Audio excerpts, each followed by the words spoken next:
Hello everybody, this is the top 10 most popular sedans, some mid-size sedans, not the compacts or the full, this is mid-size, so, not all of these are going to be 2017s or 18s, or some might be 16s, some might be 2012s or 11s even, so, just a fair warning, please don't get mad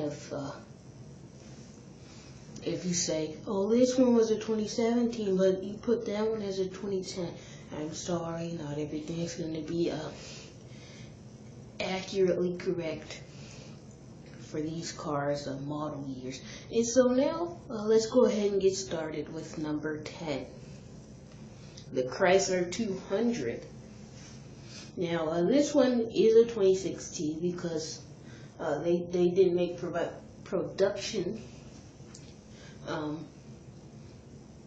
for 2017, so it's the last model year. It's a pretty decent looking car. I can't complain about it. It's a pretty decent car. I don't really like Chrysler that much, but it's a pretty decent one. I can't say anything negative about it. Just an average mid-size sedan and around the $25,000 range, so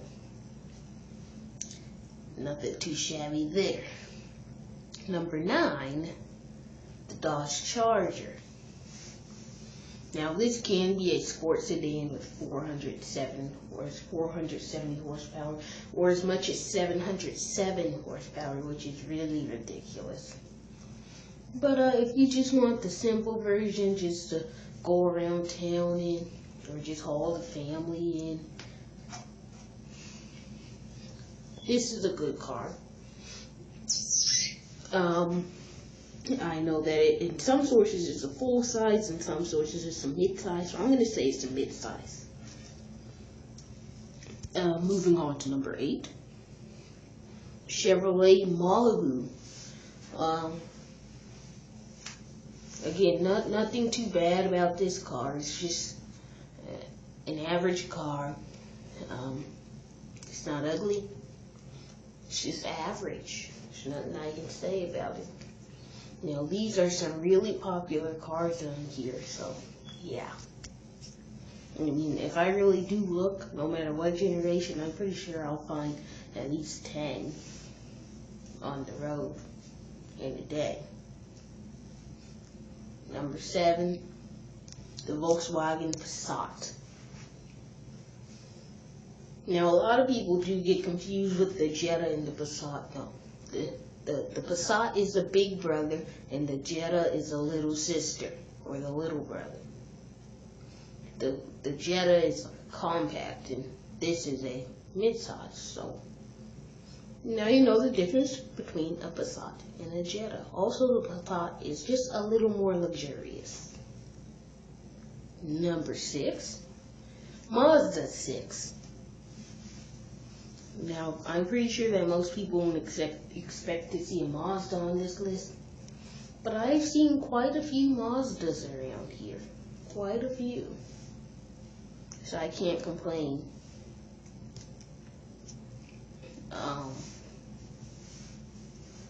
Quite a few Mazdas on here. That's why it scores higher than most than some of these cars on the list. It's number 6.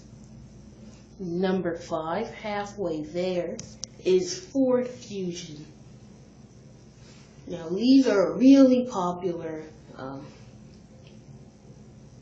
I see them a lot on the freeways, the highways, the service roads, or just through town parked or whatever. I'll see a lot of Ford Fusions, whether they are 2017s or 2008s. I see them all. They're not ugly cars, not to me at least. They do come in a hybrid version, if you didn't know that. Now you know. Number 4, excuse me, the Kia Optima.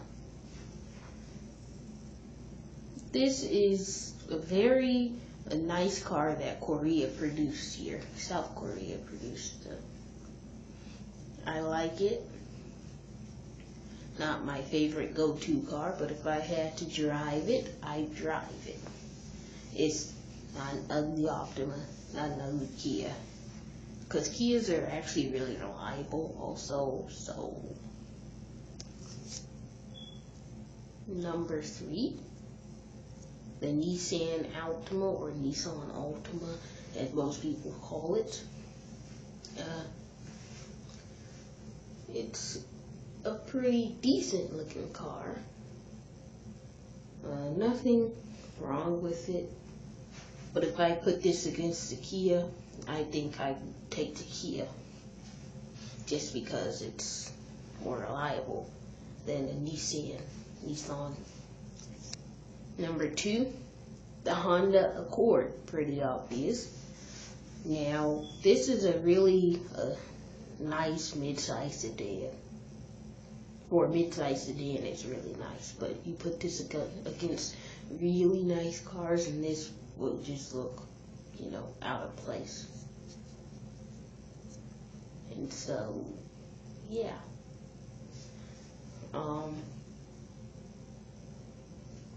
That's why it's 2. I think it's really nice and it's really popular.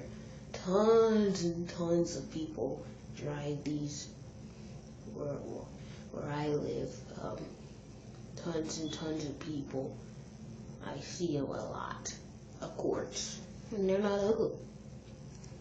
Before we get to number 1, some honorary mentions. Number 1, the Ford Taurus. It's a nice little mid-size sedan, nothing wrong with it. Again, this is one of the cars where people say it's a mid-size and a full-size, so I'm just going to go ahead and say it's a mid-size, just so people, whoever has a Ford Taurus won't be, oh, why didn't you put my car? So, there's a Ford Taurus. The Buick Regal, or Regal, it comes in number 2.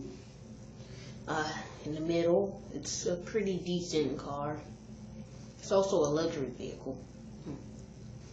And number 3, the Chevrolet Impala. Also one of those cars with the mid-size and full-size tag, so I decided to call it mid-size. And now, for number 1, everybody knows what it is, and if you don't, well, you're not from the US or Canada. The Camry. I see so many of these every single day. Everybody drives a Camry. Everybody likes Camrys. They're inexpensive, cheap little cars that are surprisingly reliable. The Japanese cars are really reliable. But this is a not so expensive mid-size that can haul 4 or 5 people comfortably. 3 people in the back seat, 2 in the front, comfortably. And so this is, of course, why it scores number 1. Everybody knows the Camry. I didn't even have to put the number 1 or the Camry thing on there. If I just put it like that, anybody wouldn't know, oh, that's a Camry. Now, again, this is not a 2018 or 2017. Couldn't find one in this angle. I like this angle. And so, yeah. So, there you have it, folks. The top 10 most popular mid-size sedans. I hope you guys enjoyed, and I will see you in the next video.